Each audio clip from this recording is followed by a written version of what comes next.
araw ay may dalang mga posibilidad ng tagumpay o kabiguan, ng ligaya o lungkot. Kaya marapat lamang na tanggapin si Jesucristo bilang tagapagligtas at Panginoon. At matapos yon ay panariwain ang katapatan at paglapit sa Kanya bawat araw o day by day.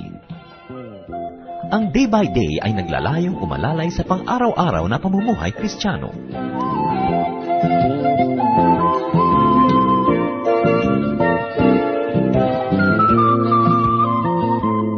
Narito po si Pastor Ed Lapis sa mensaheng pinamagatang, When a Man Abandons His Family. Napakarami po mga pamilya ay nagkakagulo dahil may mga members sila na wala sa lugar because many people are not in their right places. Naririnig natin ng ganito mga balita, nagaganap sa mga kaibigan natin, kuminsan sa atin mismong pamilya. Ano nga po ba talaga ang mga nangyayari when a man abandons his family? Dear God, we thank you for the privilege of worship, and we thank you that we may hear your words, give us the wisdom to understand, give us obedient hearts so that we can follow. Dalangin namin, Panginoon, kayo pong maging tagapagsalita. Payapain niyo nga po aming kalooban. Ano man ang pwede naming maging alalahanin, mga sagabal, para magkaroon kami ng katahimikan. Ano man ang maaring maging hadlang para kami makarinig ng iyong turo. Iwinawak namin sa pangalan ng Panginoong Hesus. Humihingi kami ng pagtuturo niyong malinaw at nawa, Panginoon, ang aming puso tumanggap at sumunod. Dalangin namin kayo ang maging tunay na messenger po, Lord. Gamitin niyo po ang inyong lingkod na tungtungan ng inyong paa. Only a tool in your mighty, righteous hands. And may you use your servant to speak your truth that comes only from you. At nawang amin pong mga pag-uusapan, pag-aaralan, makapagpalaya, makapagpaliwanag, makapagpaligaya sa mga pamilya. Makapagpataas ang iyong pangalan, makapagtuwid ng aming mga kalikuan. At nawa, Panginoon, kayo po'y madakila. Protect your people from harm caused and planned by evil men. Protect us from malicious evil spirits. Protect us even from our own weaknesses, so that we may give you undivided attention. Lord, protect this assembly, that we may accomplish the purpose for which we came, to hear your words, to give you our offerings, our thanksgiving, to worship you, and to be edified by you. Take over, Father, preside over this activity, sit on your throne of power, and dispense blessings to your people. In Jesus' mighty name we pray. When a man abandons his family. When a man abandons his family, he breaks faith. That is the first thing that happens. When a man leaves his wife and go with another woman, leaves his family and to be with another family or make another family, build another one, he breaks faith. Malachi 2:13-15. Another thing you do, you flood the Lord's altar with tears. You weep and wail because he no longer pays attention to your offerings or accepts them with pleasure from your hands. You ask why? It is because the Lord is acting as the witness between you and the wife of your youth, because you have broken faith with her, though she is your partner, the wife of your marriage covenant. Has not the Lord made them one? In flesh and spirit they are his. And why one? Because he was seeking godly offspring. So guard yourself in your spirit and do not break faith with the wife of your youth. Bagamat ang mga verses po na ito can have at least two meanings. One was the original intention, and the other one is the universal truth that it reveals. It serves our purpose to look at it and say, a husband must never break faith with his wife. Although in a higher plane of meaning, this could refer to Israel, at ang sinasabing wife ng Israel, ang Lord, ang kanyang pananampalataya, ang tunay na pagsamba.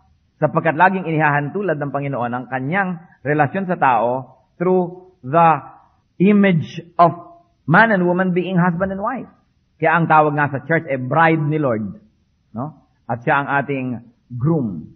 Kaya laging ipinapakita niya na ang pagtataksil sa Diyos ay parang pagtataksil ng isang asawa sa kanyang kabiyak.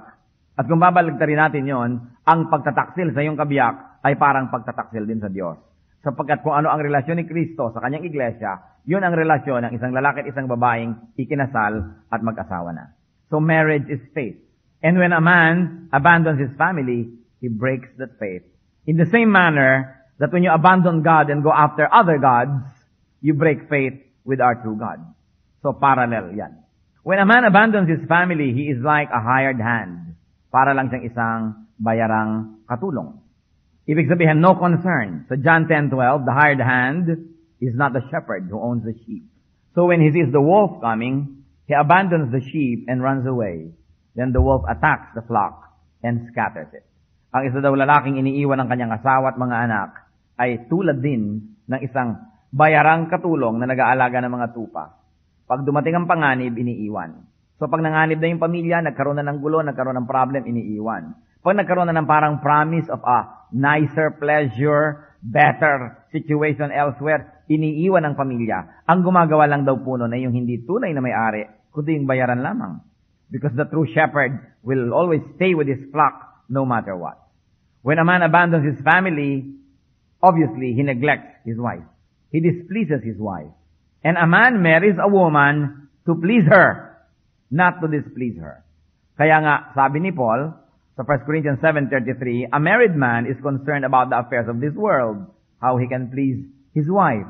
Kaya ang isinasuggest nitong si Paul, huwag na lang mag-asawa daw at tularan siya at maglingkod sa Diyos, sapagkat pag nag-asawa daw, ang inuuna ay yung asawa at hindi ang Diyos. Hindi niya sinasabi dito, generally speaking, na huwag mag-asawa ang lahat. Pero ang general truth that we can get from this is, a man marries to please his wife. Yun ang natural. Hindi para siya i-displease at para lang siya kalimutan. When a man abandons his family, he mismanages his house. Inversely, a man is to manage his house well. Yun ang itinuturo. Pati sa mga officials ng church, itinuturo yan. 1 Timothy 3:12, a deacon must be the husband of but one wife and must manage his children and his household well. Paano ka nga naman makakapag-manage ng tahanan mo kung more than one ang yung wife? Sig Noche Buena, hindi mo malaman kung nasa ka. Pag February 14, merong pambisperas kahani, pang 13. May pang February 25. Magulo. Pag birthday nung lalaki, hindi malaman kung saan niya gugugulin yung birthday. Kasama ba ng kanyang pamilya at mga anak number 1 o pamilya anak number 2? Magulo. Nagkakahalo-halo ang balat sa tinalupan.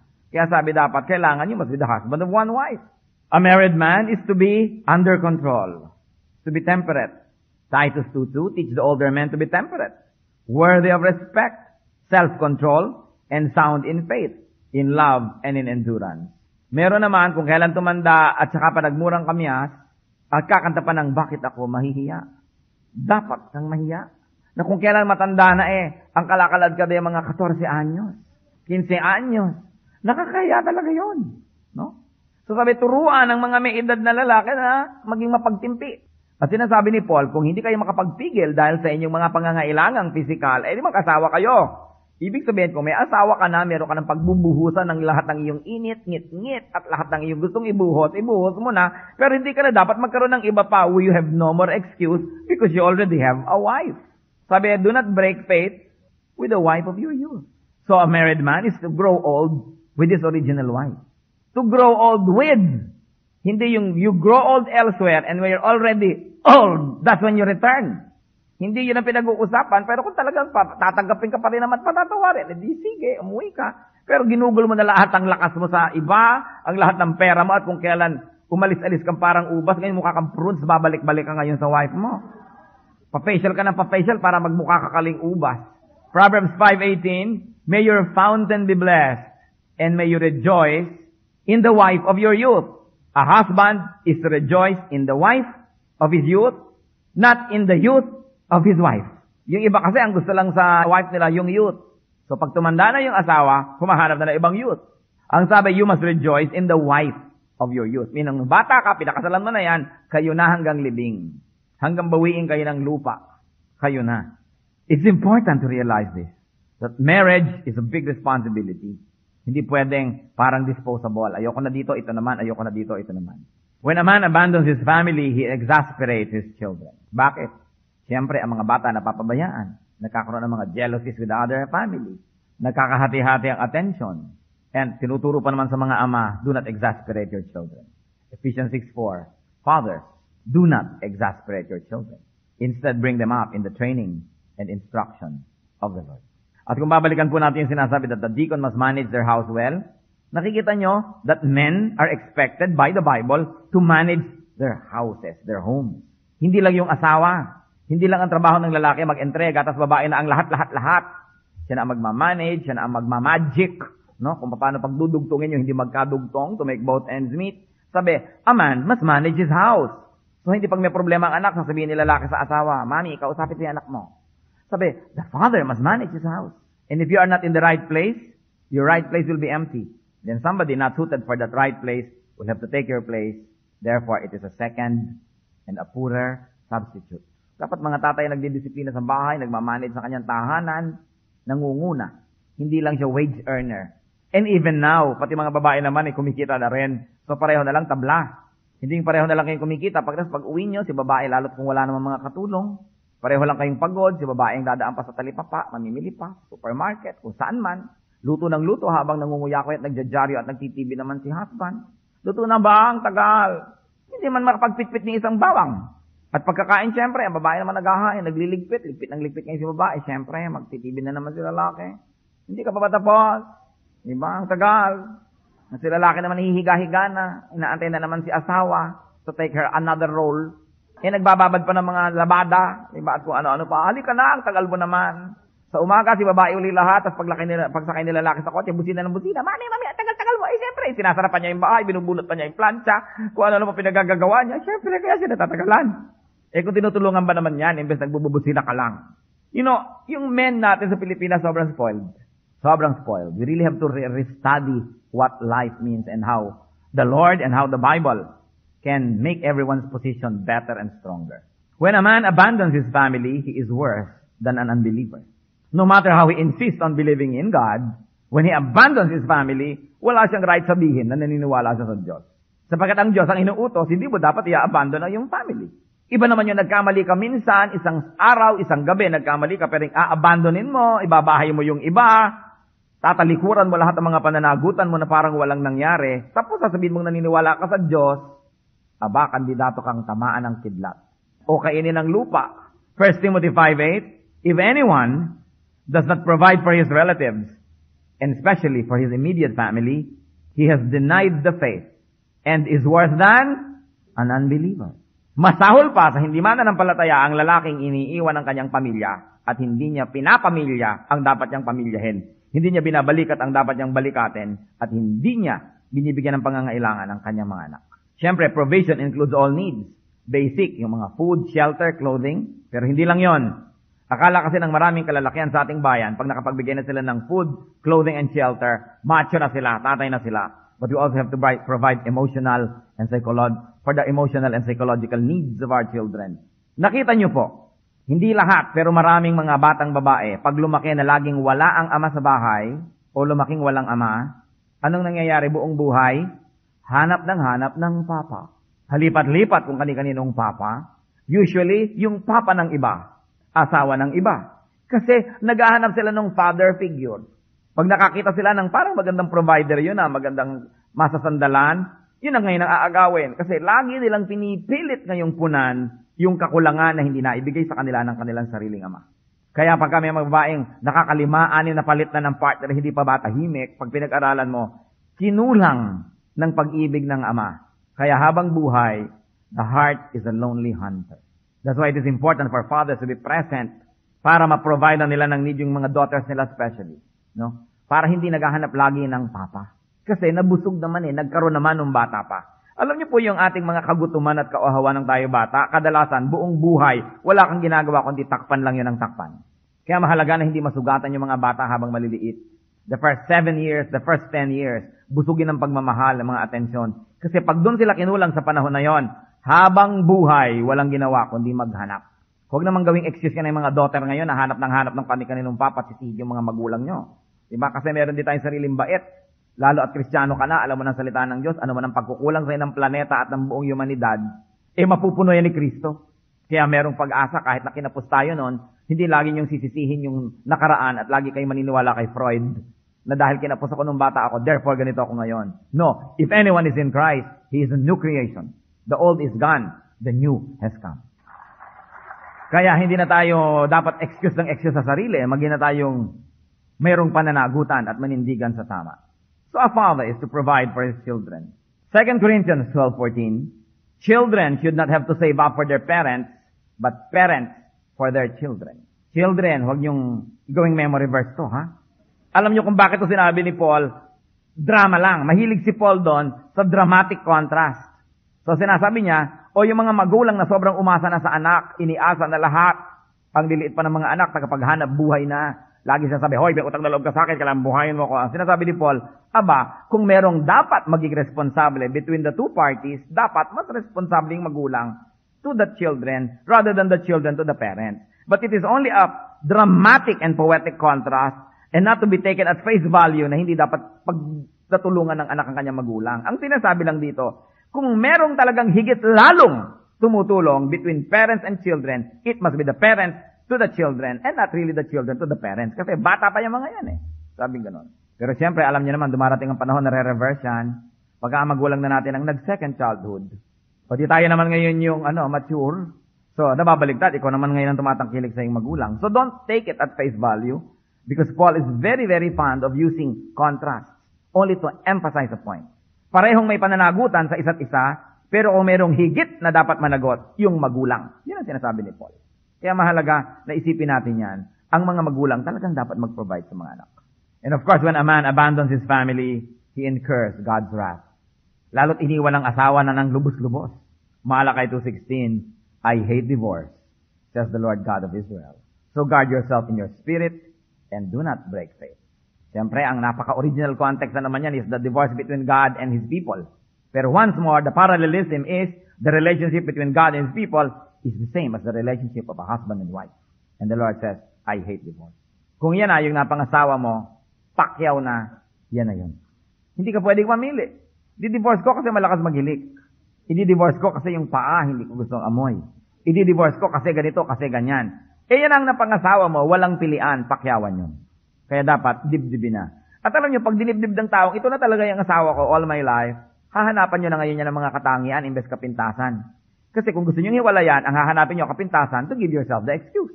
That's why you should settle in your mind that it is going to be it forever. Kaya gagawa kayo ng paraan to make it nice and as pleasant as possible. When a man abandons his family, his original family, meaning tatay niya, nanay niya, mga kapatid niya, should do what is right. Yung kanyang asawang iniwan should also do what is right. And first of all, the wife should continue to be blameless. Babae, iniwan ka ng iyong asawa, inabandon ka, you must continue to be pure. Dapat ka naman lalong maging maingat, mahinhin, dapat laging tama ka. Wala kang excuse na ipakalat-kalat ang sarili mo sa lahat ng langsangan dahil ang asawa mo hindi umuwi. Tiyakin mo na kung sakali mang siya'y umuwi, daratnan ka niya sa bahay. Sapagkat kung siya'y nagbagong loob na't umuwi at ikaw naman ang hindi dinatnan, ikaw naman ngayon ang lumayas, hindi na naman kayo nagkabalikan. Tapos pagbalik mo na inis siya kainip, umalis na uli siya, kahit kailan na, hindi na kayo magkatagpo. Titus 2:3-5, likewise teach the older women to be reverent in the way they live, that they can train the younger women to love their husbands and children, to be self-controlled and pure, to be busy at home, to be kind, and to be subject to their husbands, so that no one will malign the word of God. Tatandaan po ng mga kababaihan, kung ang asawa niya ay nagkamali at naging immoral, hindi yan lisensya para tularan niyo. Habang nagkukulang ang inyong husband, lalo niyo pang ang dapat punan, kasi ang mga anak ninyo ay wala nang ibang sasandalan, wala nang ibang magiging model, wala nang ibang tutularan, kung kayo pa mismo ay tutulad din sa ginagawa ng inyong asawa. And this is good for you. This is good for your children, and this is good for the restoration of your union. Sayang, marami na po tayong nakita. Lalaking nawala. Nung bumalik na, yung babae naman nawawala. Sana naayos na. Sabi naman ng babae, asalagay, pindang-pindang ako dito maghintay sa kanya. Bakit hindi masama namang hintayin ng asawa? Mabuti nang magkanda, tanda-tanda ka kahihintay sa iyong asawa, kaysa nagpapakabata-bata ka sa kandungan ng iba. Hindi naman masama na maghintay sa asawa mo at asawa mo yun. At kahit kailan yung paggawa ng tama, ay hindi dapat pagsisihan, hindi ka lugi. Kasi pa rin ba, lugi naman ako. Paano ka naging lugi? Ang ginagawa mo yung tama. Nasa panig ka ng Diyos. It is important. Sabi sa 1 Peter 3:1-2, wives in the same way, be submissive to your husband, so that if any of them do not believe the word, they may be won over without words by the behavior of their wives, when they see the purity and reverence of your lives. Of course, applied another way, what we're saying is, kung hindi man makadiyos ang asawa nyo, sa inyong mabuting patotoo, may pag-asa siyang maging makadiyos. Pero kung hindi na nga siya makadiyos, tutularan nyo pa, lalo na siyang naligaw ng landas. Somebody has to man the fort. It is called responsibility. May kapartner ka. Tinalikuran niya ang kanyang tungkulin. Naging doble kayo ng tungkulin mo. Kaya dapat lalong maging matibay, lalong maging dapat na mag-perform ayon sa kalooban ng Diyos. So she should continue to hold the moral upper hand. Pag nagkamali ang iyong asawa at nagkamali na rin kayo, pareho na lang kayong mali, naon na lang nga siya. Pero pareho na rin kayo mali. Nawawalan ka na rin ng karapatan na magsalita at magturo. Dahil pareho na lang kayo, naon na lang siya. Ano pa po ang dapat gawin ng isang babae na ina-abandon ng kanyang husband? She must objectively consider her contribution to the tragedy. Bagamat ang bunto ng sisi ay maaari siguro ibigay sa lalaki, hindi rin dapat magkulang ang babae na magsiyasat ng kanyang sarili kung ano ang pananagutan niya at nagkagano ng kanilang samahan. Meditate, think, pray. Psalm 119 verse 15, I meditate on your precepts and consider your ways. So kailangan mag-isip-isip din. And of course, the wife should consider the children's welfare despite her aggrieved situation. When the other half of the conjugal partnership is remiss on doing his duties, the wife has to work double. Double time, double effort. And this is the sad fact in many homes in our country today. Pero ganyan kahusay ang ating mga kababaihan. Wala na yatang papangalawa pa sa mga babaeng Pilipina. Tingnan ninyo, kahit anong gawin na pagloloko ng lalaki, basta matino ang babae, buo pa rin ang kanyang tahanan. Subukan niyo yung babae ang magloko. Wasak ang lahat. Kaya napakaraming nasa kamay ng ating kababaihan. Kaya kailangan namang lalong maging matatag. At sa katunayan ay dapat ating kilalanin the contribution of our women to making the system work. Na hindi naman malayo sa ating makarinig na, ay si ganon na humaling kay ganon. Gusto mag-grow. O nag-grow, G-R-O. No? Nag-grow. No? Sumama doon na wala. 3 buwan, 6 na buwan, 1 taon, 3 taon. Madalas naman bumabalik din. Pero yung mga gaps na wala siya, sino ang nagdo-double time to keep the system working? Yung kababaihan. Dapat silang ipinapanalangin at nire-recognize din ang kanilang contribution sa ating lipunan. Now, the children. What should the children do? Kung ang mga tatay nila tong naglalayag at nawawala at naglalagalag, the children should take care of themselves. And the children should not use their father's errors as excuse for self-destruction. Sabi ko, iho, bakit naman daw alauna ka na umuwi? Yung tatay ko nga po, 4:00. Ibig mo sabihin, kung tumalon sa kumuno yung tatay mo, gagyahin mo? Ayoko na umuwi, wala naman nagbabantay sa amin. Wala nang nagbabantay sa'yo, di mo pa bantay ang sarili mo? Di ka ba naaawa sa sarili mo, wala nagbabantay sa'yo? Tapos itatapon mo pa yung buhay mo? Kaya dapat, mga anak, youth, pag hindi kayo binabantayan, matuto kayo, magbantay kayo sa sarili nyo. Kung winawasak ng mga magulang yung buhay nila, buuin yung inyo. Para ipakita nyo isang buong buhay, mapahiyaman lang yung magulang nyong patuloy na winawasak ang sarili nila. Kung wasak na sila, wawasakin mo rin sarili mo, talagang sasabihin ng magulang mo, talagang tamang nilayasan ko yung pamilyang yan, wasak-wasak naman lahat Wala man lang panghinayangan. Kaya napakahalaga sa mga youth, huwag kayo magre-rebel when your parents are not doing right. But you do what is right.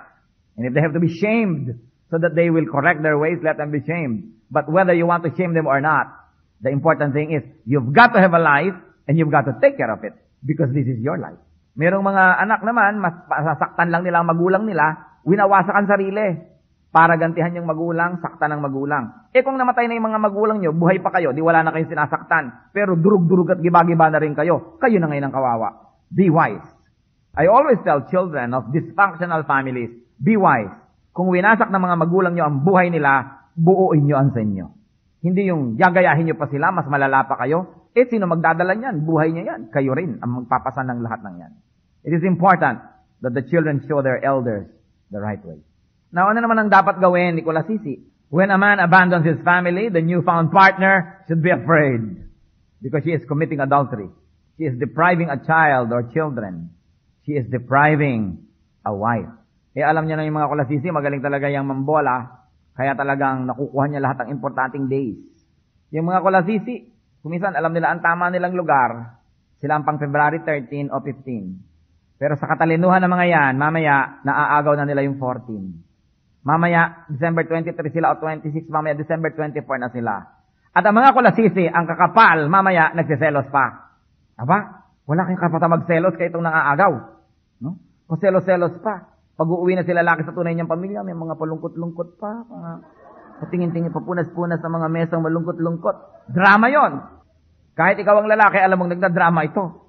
Tumigil-tigil ka ng kadadrama mo, ikaw nga itong nakakaagaw, di ba? Kaya dapat lumagay sa lugar. You should be afraid. And this newfound partner should set herself free from such a sinful entanglement. Lalo't dalaga naman siya. Abay, maging fair ka sa sarili mo, iha. Di ba? Anong gagawin mo? Importante iniisip ang ganyang mga bagay. Ano pong dapat gawin ng mga kamag-anak ng lalaki na inaabandon ang kanyang pamilya? His parents, his brothers and sisters should correct him. Luke 17:3, so watch yourselves. If your brother sins, rebuke him. Kay brother mo in the Lord o brother mo sa flesh. Huwag niyo sinasabing blood is thicker than water. Christ's blood is thicker than family blood. Ang tama, ay mali at mali. Kung kapatid nyo ang nagkakamali, dapat kinakampihan nyo ang hipag nyo. Hindi ko mo kapatid mo, kampi ka na, pagtatakpan mo na, konsentidor ka na. Dapat mali ay mali. Marami pong mga lumilipat ng pugad, lumalakas ang loob kasi full support ang kanyang pamilya. Dapat no. You should give them a cold shoulder treatment. Hindi na mga nasa reunion nyo, welcome na welcome to si Karida. No? Alam na alam yung buhay na buhay yung tunay yung hipag. Aba, dapat kayong kilabutan. Dapat silang hindi maat-is. Dapat silang makiramdam. Dapat sila walang kalagyan.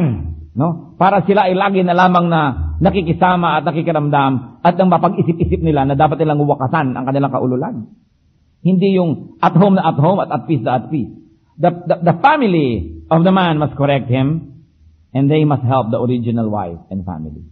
Kung may kapatid kayo, anak kayo, inabandon na yung pamilya, kailangan tulungan nyo yung pamilya na yun. Kailangan balikatin nyo yung pananagutan ng kapatid nyo, ng anak nyo na tinalikuran niya dahil sa kanyang pagkahibang.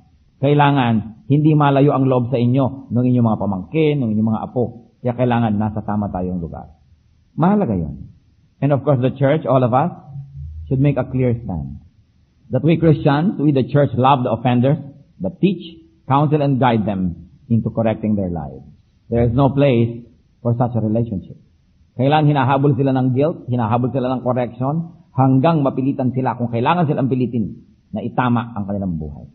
And we must intensify and strengthen our prophetic ministry to teach people where they should live. Marami kasi ngayon ang gimmick ng mga hindi tunay na mag-asawa, umalis sa kanilang tunay na church, magpakalayo-layo, sumali sa iba, at sa entry point nila doon, ang pakilala nila, mag-asawa na sila, solve ang problem. At kumisa naman, tulad sa ating congregation, hindi naman tayo konti, karami-rami, may mga nakakalusot. Pero it's only a matter of time. Everybody is welcome to the church. Everybody, especially sinners, because all have sinned and fall short of the glory of God. But do not expect to find a ministry, do not expect to have a meaningful membership kung gano'n ang uri ng iyong buhay. Dapat ituwid. You will forever be a guest. Pwede. Welcome. Para ma-ministeran, maturuan ang salita ng Diyos. Pero hindi tayo magkakaroon ng responsible position.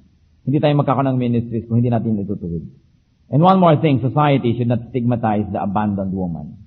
Kung minsan yun ang iniwan, yung abandonada, siya pa kumisa ng nahihiya.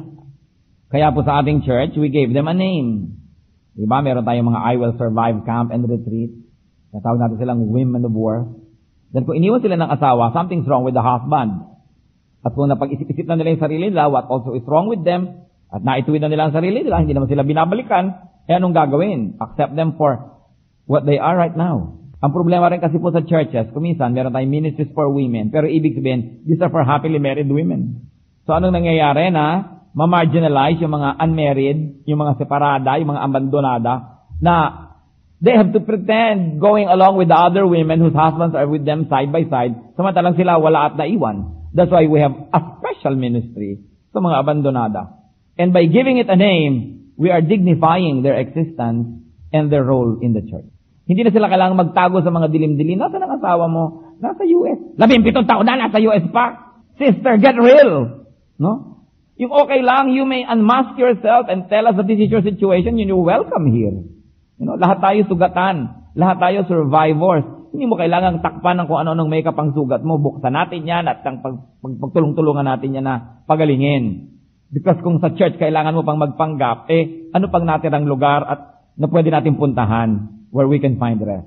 Kaya binibigyan natin ng name, binibigyan natin ng fellowship, binibigyan natin ng pansin, sapagkat hindi lahat ng tao are happily married. Hindi lahat ng tao ay may asawa, hindi lahat ng bata ay may magulang, at hindi lahat ng magulang ay may anak. So kailangan mayroong iba't ibang uri ng ministration sa ating mga kalagayan. Hindi napipilitan sila to conform to the mold dahil wala na mga ibang fellowship, wala naman ibang retreat para sa kanila. We should not stigmatize abandoned women. Some of them are women of great worth, except that they had foolish husbands. No? So bakit sila ang kailangan magdala ng ganong bigat? When a man abandons his family, there are many participants and there are many partners in crime. Everyone should soul search and everyone should do the next right thing. Huwag nating konsintihin ang ganyang mga bagay. Kailangan na ilagay ang mga tao sa tama nilang kalagyan. Nakataya ang karangalan ng church, kasi kung kinukonsinti natin, tipin nila mga tagalabas, ganun sigurong turo. Nakataya kumisan karangalan na inyong pastor, kasi hindi pala niya alam, ang gulong-gulong yan, akala naman niya payapa ang lahat, tapos iba, nagkukonsinti pala si pastor ng ganyan. At mga tao, maawa naman tayo sa ating mga magulang. Kuminsan ang tanda-tanda na ng magulang natin, doon pa kayo maiisip na magkaroon ng kolasisi, magkaroon ng mga himala. Kaya tuloy matatanda na silang dapat nagpapahinga. Eto na naman, nilulutas na naman nila mga suliraning ginagawa natin. Sila naman ang tatatakip sa ating mga kakulangan. Dapat ay pinagpapahinga na natin ating mga magulang. What's wrong with the way we raise our boys? Isa ko po yung tanong, lagi, sa maraming magulang. Ano ang ating pagkakamali sa pagpapalaki ng ating mga batang lalaki? Why do we have an alarmingly high incidence of marital infidelity initiated by men? Why are there so many cases of abandonment by husbands and by fathers? What's wrong with the way we raise our boys? Hindi pa ba sapat ang ginagawa natin? Baka nga. Natuturuan ba natin sila maging responsible? Pero hindi Kadalasan, yung mga boys pag lumalaki, laro lang ng laro. Basketball lang inaasikaso. Ang tinuturuan lang magtrabaho sa bahay, yung mga ate, yung mga babae. Ipaglalaba pa ng mga ate ang mga damulag nilang mga kapatid na lalaki na ang nagtututog ang mga sakong ng medyas basketball. Pagod na pagod uwi, ang tanong anong ulam? Akala mo mga nagbibigay ng iluluto. No? Kaya tuloy, naglalakihan mga spoiled, mga mama's boys. So sino nagiging strong? The women. Dahil marami rin pong mga ina, ibinubunton lahat sa anak nilang babae ang responsibilidad sa bahay at mga bonjing ang mga anak nilang lalaki. Kailangan turuan lahat. Kasi nakikita niyo po ang bunga ng ating maling paglingap, habag ng magulang sa irog na anak. Sabi nga ni Balagtas, we should train our boys to be responsible. Proverbs 22 verse 6, train a child in the way he should go, and when he is old, he will not turn from it. Batang-bata pa, yung atin na agad, yung mga babae na agad, o kayo magbabudget, o ikaw ang hawak ng pera, ikaw ang mamamalengke, ikaw ang lahat, ikaw ang mamamalansya, ikaw magpapalit ng mga kobrekama, ng mga punda, ikaw lahat. No? Habang naglalagalag yung mga binata at kung ano ng mga pinagagagawa, anong magiging uri ng husband yan paglaki? Kaya dapat din tayo mag-isip-isip sa ating pamamaraan ng pagpapalaki. And fathers, teach, exemplify, and model marital fidelity. Ang dapat nakikita sa mga ama, yung matapat sila sa kanilang mga asawa. Para sila ang tularan ng kanilang mga anak. May mga ama pa, kakutsaba pa yung mga anak na lalaki. Anak, lalaki ka na, naiintindihan mo na ako, di ba? Huwag mo sasabihin sa nanay mo. Anong gagawin niya kung siya na rin ang may asawa? Napakalaki ng ating pananagutan para lumikha ng isang generation na bago naman. Kakaiba. And also I ask, what's wrong with the way we raise our girls? Bakit napakarami mga tukso? Mga naghambalang na mga tukso. Bakit ang dami ang babaeng mga agaw? Alam naman nila may asawa. Bakit nila inaagaw? Paano natin sila pinalaki? Bakit sila nagiging ganyan? As we have said, one probable reason is kulang yung mga babae ito sa pag-ibig ng ama nung sila'y maliliit pa. Kaya naghahanap ng pantakip sa hindi nila natanggap noon pag-ibig ng papa. So fathers, love your daughters more. Raise your daughters well para hindi laging naghahanap ng mga papa, ng mga daddy, ng mga tatay.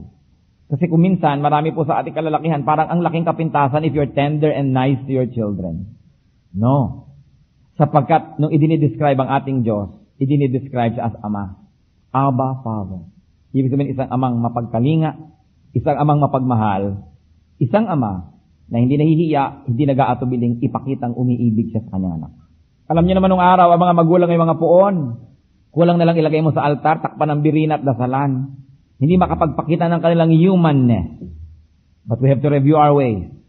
To show our nature, our human nature, to show our tender side, our kind side, so that we may encourage our children to be that way also. Meron tayong mga dapat na ituloy. Hindi ako nagdududa na napakarami mga ama who ache to embrace their children, but they could not dahil tatay lang ako. Sa nanay lang yumayakap ang mga anak. Pero gano'ng karami mga ama ang naninibugho kahit man lang papano na yung mga anak nila ay nagkumpul-kumpul sa ina at walang kumukumpul-kumpul sa kanya. It's also the way we raise our children. Tinuturoan ba natin sila maging close sa atin, lumapit sa atin, magpahayag, humipo, umakbay, kumapit sa ating kamay, o hindi, lagi tayong mga off-limit. Lagi ka isang monumento. Diba? Kaya lagi kang si boy bato. Kaya siguro nauunang mamatay ang mga kalalakihan. Hindi ba? 95% nauna. Ang daming byuda, konti lang ang byudo. Sa bagay yung byudo, 3 days pa lang mag-aasawa uli. Kaya hindi na natin yung byudo na matagal. No? So, nakikita niyo po yung pangangailangan sa ganitong klaseng relationship. Ano ang kalagayan ng ating lipunan ngayon? Kayo ba, sa inyong circle of family, masasabi niyong, wala ni isa sa kapatid ko o mga pinsan na abandon. Wala akong pinsang lalaki o kapatid na lalaki na nag-abandon sa asawa at nagtaksil. Masasabi niyo ba yan? No, we don't have to look far. Sugat-sugatan ang bawat pamilya.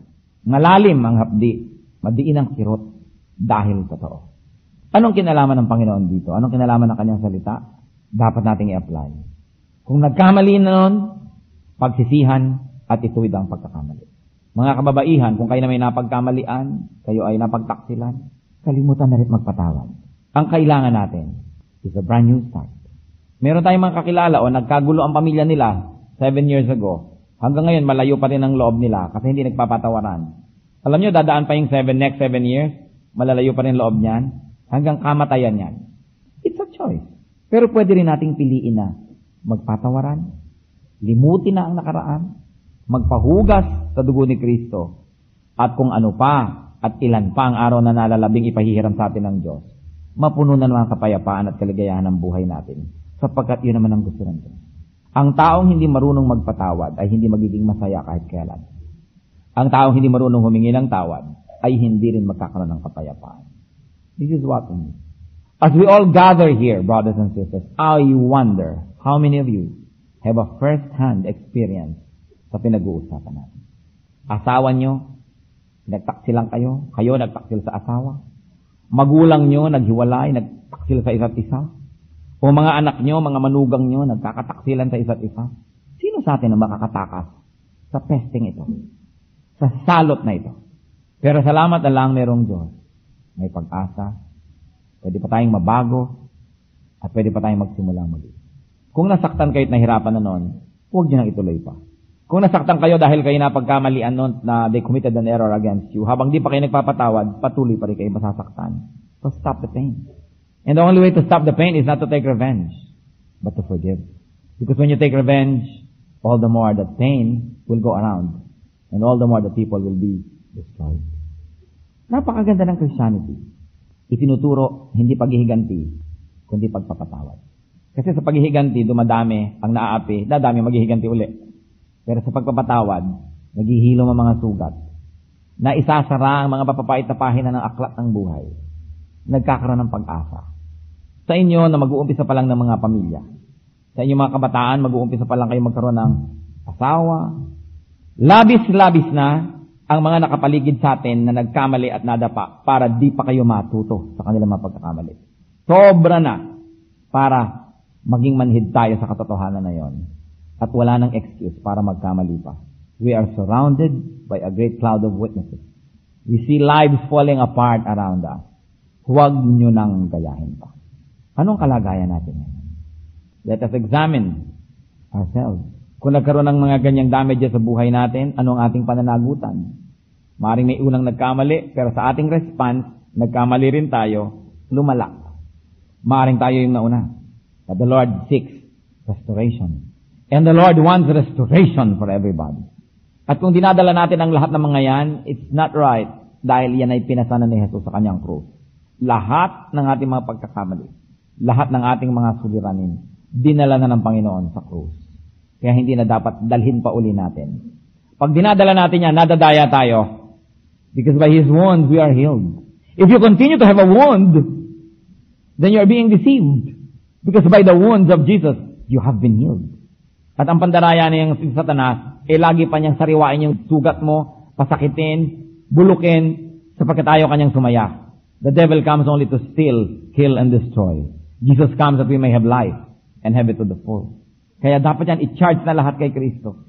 Mga kapatid, kung kayo ay nadaya, napagtaksilan, masakit. Pero habang hindi nyo pa pinapatawad, patuloy pa rin kayo masasaktan.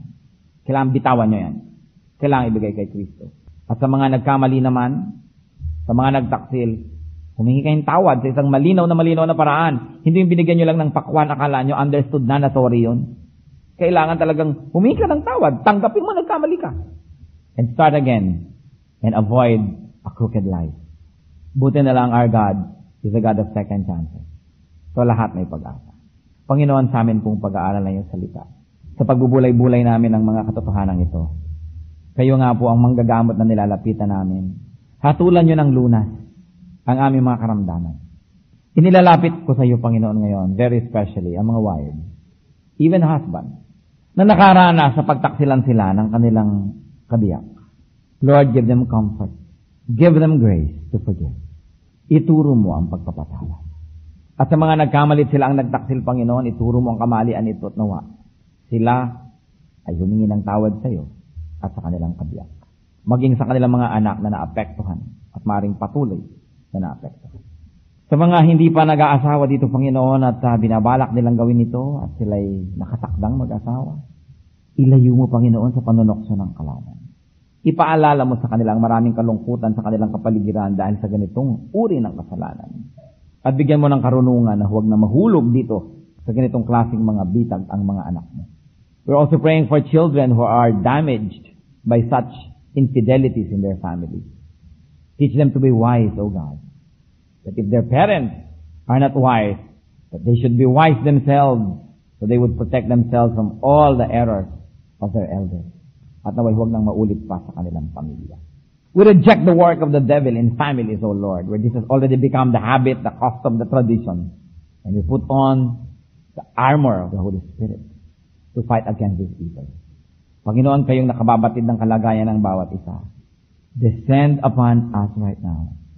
Touch the hearts of everyone to learn, to seek you, and to be renewed by you. Protect our families from the destruction of the devil. Give enlightenment to the fathers and mothers that lead their homes, and to the children as well. And we say in the name of Jesus, Father, restore the families that have been damaged.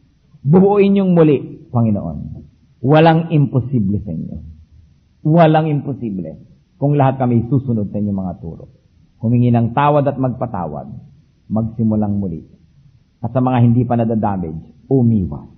Maging paalala ito na maging daladala habang buhay at nang sa gayon maiwas sa mga kamalian. Turuan niyo po kami, Panginoon. Ituro niyo sa amin ang inyong tamang daan. At sa mga matuwid ang pamumuhay, Panginoon, ituro niyo huwag kami maging self-righteous.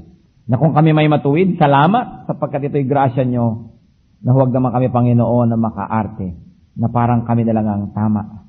Na kami maging maingat pa rin sa pakikitungo doon sa mga nagkakamali. Maging magalang pa rin kami sa aming mga kapatid, magulang na nagkakamali, bagamat sila'y nagkakaroon ng pagkakamali. Ituro mo sa amin, Panginoon, na laging maging mapagpakumbaba kahit kami yung tama at iba yung mali. Sapagkat ito ang iyong pamamaraan. At nawa, yung mga tama ang pamumuhay, makapagturo sa paraang hindi i-reject. Sa paraan, Panginoon, na hindi mapagmataas at hindi judgmental. Teach us your way. Lord, I'm praying very especially now for wives who have deep wounds in their hearts, and even husbands, because their partners committed adultery and unfaithfulness against themselves. Panginoon, sa grasya niyo, hugasan niyo ang pusong ito na napupuno ng inis, ng galit, ng pagkasuklam, ng bitterness. Wash these hearts with the blood of Jesus, and may our brothers and sisters have a brand new start. Kami nananahimik sa iyong presensya, Panginoon, humihingi na inyong pagpapagaling. Kayo lang pong aming pagkakas. Spend some moments of silence in the Lord.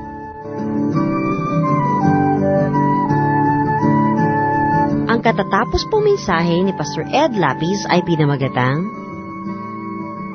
What a Man Abandons His Family.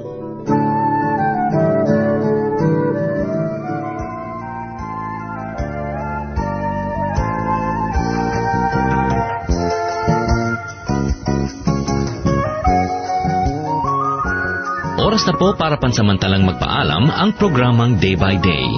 Nawa po ay napagpala kayo ng programang ito. Hanggang sa muli, magandang araw at mabuhay ang Panginoong Hesus.